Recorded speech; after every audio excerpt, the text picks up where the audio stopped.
Unti-unti nang nararamdaman ang epekto ng bagyong Krising sa Bicol Region. Itinaas na sa Blue Alert ang rehiyon bilang paghahanda sa banta ng pagbaha at landslide. Kasabay nito, mahigpit ding binabantayan ng mga otoridad ang Bulkang Mayon at Bulkang Bulusan dahil sa posibilidad ng daloy ng lahar bunsod ng tuloy-tuloy na pag-ulan. Si Creslyn Catarong magbabalita. Nakararanas na ng tuloy-tuloy na ulan ang ilang bahagi ng Bicol dahil sa bagyong Krising.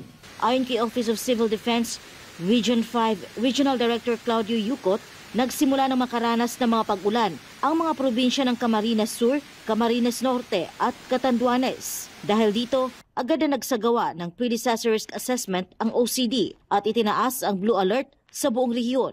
Wala pang preemptive evacuation pero nakaalerto na ang mga Local Disaster Risk Reduction and Management Councils. Handa na rin silang magsagawa ng agarang paglikas sakaling maglabas ng abiso ang pag-asa.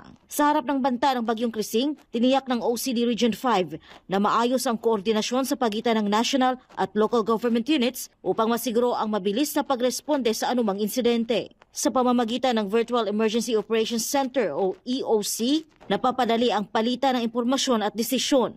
Meron po kaming ginagawang virtual EOC mula po sa national papunta pong regional papuntang local. Yun po ang ginagawa namin para masiguro na yung aming aksyon ay coordinated po sa lahat ng antas ng ating pamamahala. Kasabay ng patuloy na pag-ulan dala ng bagyong Krising, binabantayan din ng mga otoridad ang posibleng epekto nito sa mga bulkang aktibo sa Bicol Region, partikular na ang Bulkang Mayon at Bulkang Bulusan. Yan po ang aming binabantayan kasi po ang forecast po ng pag-asa ay 50 to 100 millimeters. Ibig sabihin, hindi pa kayang immobilize ng ulan yung lahar. Pero pag umabot siya ng 60 mm per hour na ulan, yan po ang aming pinaghahandaan kasi yan po ay pwede na pong i-mobilize ng ulan o ng baha ang lahar. Sa ngayon, wala pang inilalabas na evacuation order pero sa ahensya, nakaalerto na rin ang mga LGU at handang kumilos anumang oras. Pinapayuhan ang mga residente sa paligid ng mga dalisdis ng bulkan na manatiling alerto at makinig sa mga abiso ng lokal na pamahalaan.